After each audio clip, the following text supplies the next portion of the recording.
Deputy speaker Raghuramakrishnaraju custodial torture కేసులో పోలీసుల విచారణ వేగవంతమైంది. గుంటూరు జీజీహెచ్ మాజీ సూపరింటెండెంట్ ప్రభావతిని నేడు విచారించనున్నారు. ప్రభావతిని ఎస్పీ దామోదర్ విచారించనున్నారు. అయితే ఈ కేసులో ఇప్పటికే విజయ్ పాల్ తులసిబాబును అరెస్ట్ చేశారు. రఘురామ కస్టోడియల్ టార్చర్ కేసులో 5వ నిందితురాలుగా ప్రభావతిని చేర్చారు. మరింత సమాచారాన్ని మా ప్రతినిధి రవికృష్ణ లైవ్ ద్వారా అందిస్తారు. Ravikrishna, over to you. Chandu, ఏదైతే ఈ డిప్యూటీ స్పీకర్ అయినటువంటి రఘురామకృష్ణరాజు కేసుకు సంబంధించిన వ్యవహారం మాత్రం ఇక్కడ ఉన్నటువంటి ఎవరైతే సూపరింటెండెంట్ ఉన్నారో జీజీహెచ్లో ఆ టైంలో పనిచేసినటువంటి సూపరింటెండెంట్ ప్రభావతి ఎవరైతే ఉన్నారో ఆమెను కూడా అక్యూజ్గా జాయిన్ చేసిన పరిస్థితి కనపడింది. ఎందుకంటే కస్టోడియల్ టార్చర్కి సంబంధించి అతన్ని గుంటూరుకి సిఐడి ఆఫీస్కి తీసుకురావడం, సిఐడి ఆఫీస్కి తీసుకొచ్చిన తర్వాత ఈ రఘురామకృష్ణరాజు మీద హత్యాయత్నం జరిగిందని చెప్పి పెద్ద ఎత్తున ఆరోపణ ఆయనే చేసిన పరిస్థితి. అదేవిధంగా కూడా తన మీద చాలా ఎక్కువ మంది హ్యూజ్ మెంబర్స్ వచ్చి దాడి చేశారు. అలాగే ఎవరైతే దీనికి సంబంధించి తులసిబాబు అనే వ్యక్తి, విజయ్ పాల్ అనేటువంటి ఏఎస్పీగా ఉన్నటువంటి అప్పుడు దీనికి సంబంధించి ఏఎస్పీగా ఉన్నటువంటి వ్యక్తులు తన మీద దాడి చేశారని చెప్పారు. దీనికి సంబంధించి ఈ అక్యూజ్డ్, దీనికి ఎవరైతే ముద్దాయి ఉన్నాడో ముద్దాయిని అయితే మాత్రం కోర్టులో ప్రవేశపెట్టబోయే ముందు మాత్రం ఇక్కడ ఏదైతే జీజీహెచ్ కానీ ఏదైనా హాస్పిటల్లో మాత్రం పూర్తి స్థాయిలో కూడా ఎంక్వైరీ చేయించాలి. అదేవిధంగా కూడా టెస్టులు చేసిన తర్వాత వాళ్ళు ఇచ్చినటువంటి రిపోర్ట్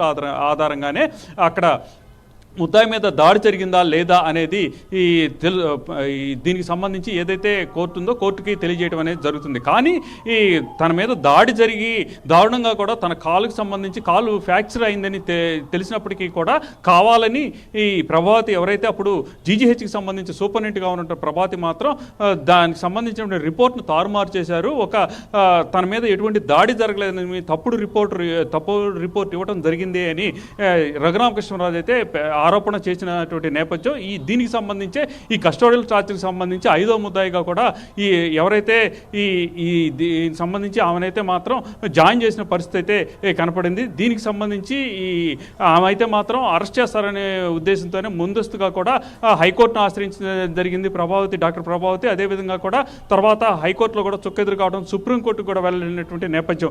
అయితే మాత్రం సుప్రీంకోర్టు అయితే మాత్రం ముందస్తు బెయిల్ ఇవ్వలేదు. కానీ 5 వారాల పాటు ఆమెను అరెస్ట్ చేయకూడదని చెప్పి ఆదేశాలు జారీ చేస్తూ పోలీసులకి విచారణలకి హాజరు కావాలి, పోలీసులకి విచారణకు సహకరించాలి అనేటువంటి చెప్పినటువంటి నేపథ్యం. ఈ నేపథ్యంలోనే దానికి సంబంధించి ఏదైతే ఆ కేసుని స్టడీ చేస్తున్నటువంటి, కేసుని విచారిస్తున్నటువంటి ప్రకాశం జిల్లాకు సంబంధించిన ఎస్పీ దామోదర్ ఉన్నారో దామోదర్ అయితే మాత్రం ఈ ప్రభావతికి మాత్రం వాట్సాప్ ద్వారా నోటీసులు ఇవ్వడం జరిగింది. దీనికి సంబంధించి ఈరోజు మధ్యాహ్నం నుంచి కూడా ఆమె విచారణకు హాజరు కావాలి, ప్రకాశం జిల్లా అంటే ఒంగోలులో ఉన్నటువంటి ఎస్పీ కార్యాలయంలో హాజరు కావాలి, ఆ విచారణలో పాల్గొనాలి అని చెప్పి ఆయనైతే నోటీసులు ఇచ్చారు. దీనికి సంబంధించి ఆమె కూడా సానుకూలంగానే స్పందించినట్లుగా కూడా తెలుస్తుంది. ఆమె కూడా విచారణకు హాజరవుతానని చెప్పినటువంటి నేపథ్యం. ఏది ఏమైనప్పటికీ కూడా ప్రధానంగా కూడా ఏదైతే రఘురామకృష్ణరాజు టార్చర్ కేసు ఏదైతే ఉందో, కస్టోడియల్ టార్చర్ కేసు ఏదైతే ఉందో దానికి సంబంధించి ఒక పక్కన దాడి చేసినటువంటి వ్యక్తులు, మరొక పక్కన వాళ్ళు చేసినటువంటి అప్పుడు ఉన్నటువంటి ప్రభుత్వం చేసినటువంటి ఒత్తిడి కారణంగా కూడా